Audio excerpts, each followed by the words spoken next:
Around 1994, Thoth requested that I write a book on his life as Thoth Raismes of Afra. He told me the story, and I began to write it. However, for several reasons I won't go into here, I only wrote a number of chapters, and that was it. A few years ago, I did make sort of an audio book of it, my own kind, on a video, but just with one image, and the audio wasn't that good because it was on an older computer.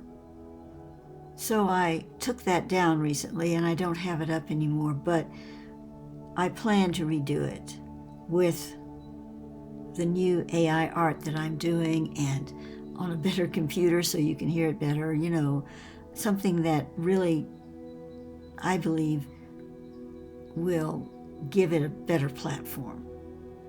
But that's a larger project, so I have to kind of plan for that. In the meantime, I wanted to make this short video. I really kind of made it for myself, but I'm sharing it with all of you. You might say this is a photo album of select members of the family of Thoth Raismes. This is done in my AI art, and I do it as a facsimile. It's obviously not an exact replication of these people, but I worked on it to get what I felt registered their energy, their spirit, their illumination, and to a degree, how they actually looked. So why is this important?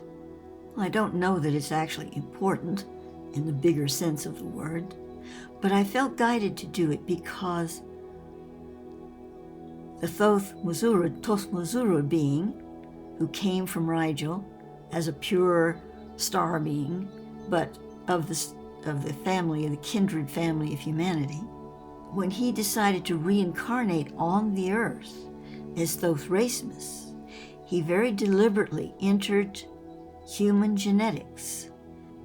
Now, as an illuminary, he was, of course, an extremely advanced soul.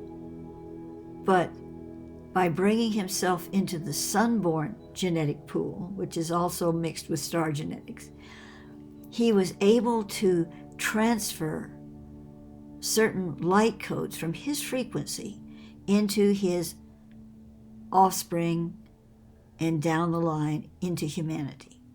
Now, this was done by other illuminaries, such as Osiris and others, but we're addressing Thoth here and what his role was in this. As I've stated in my Grail Path series, which is on this channel, it wasn't about creating some kind of an elite race. These genetics, these Grail genetics, were intended to flow throughout all humanity. The only stipulation, you might say, from a scientific standpoint, was that the souls involved, whatever their incarnation, needed to be at a certain frequency of awareness and spirituality to receive what was being offered through those genetics. And that frequency that was being offered was not something that you had to be perfect to receive or highly evolved to receive, but you needed to be spiritually aware, a loving human being, someone who was basically a good person. And if you were, then you are able to receive that frequency to the degree that you were able to accept it. And that's still true. Those beings, such as Thoth and Osiris, I'm naming them, but there were many others, what they offered to the planet genetically, and ones that are not famous to our knowledge, there were many more. These energies, these frequencies are in humanity. They've been flowing through humanity for a very long time. But only can you benefit from it if you're ready to receive it, if you are matching the frequency on some basic human level of fidelity to goodness, to spirituality. So here we are now, and my now at the moment I'm speaking to you is in April of 2023. Here we are on the threshold of a new world. I say a new world rather than a new earth. A new earth as well, because we're developing that new earth in consciousness.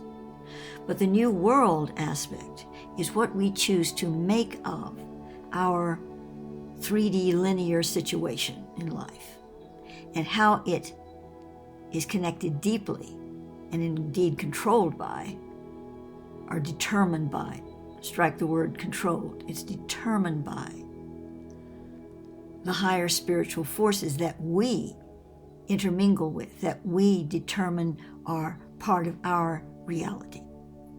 So we must bring that reality of the above to the below as a reflection. And we do that by living our lives conscientiously and in good stead with our spirits. Of course, that's a whole lecture unto itself, but back to the topic at hand, we are being aided by these frequencies coming through the genetic and paragenetic field from our relations in the stars. Thoth had a wife in Atlantis that she and his son were murdered. That's another story. I'm not getting into that here. And then when he went to Egypt, this is Thoth Raismes, of course, I'm speaking of. He had 6 wives, and I see them as being a sisterly unit. They were priestesses that served him, and they had 1 or 2 children each. And yet it goes further, because his genetic seed was taken out and given to selectively to other women around the world of all races and experiences. They were all spiritually aware beings, of course. So we return, though, to the immediate family. Now, when I asked him actually how many children he had as Raismes, he said 24 females and 14 males. But that is, of course, with the genetic seeding beyond his priestess wives. So now we come to the family photo album. I'm just presenting those that were in his immediate family. The images are intended to connect you, to inspire you, to connect to your ancestors that very possibly go back to Thoth or other seeded star genetics. It's just an attempt to sort of stir that energy, to bring it forth for you. In the future, of course, I hope to be able to represent the Thoth Raismes story, or at least a portion of it, as I was guided to write it in 1994.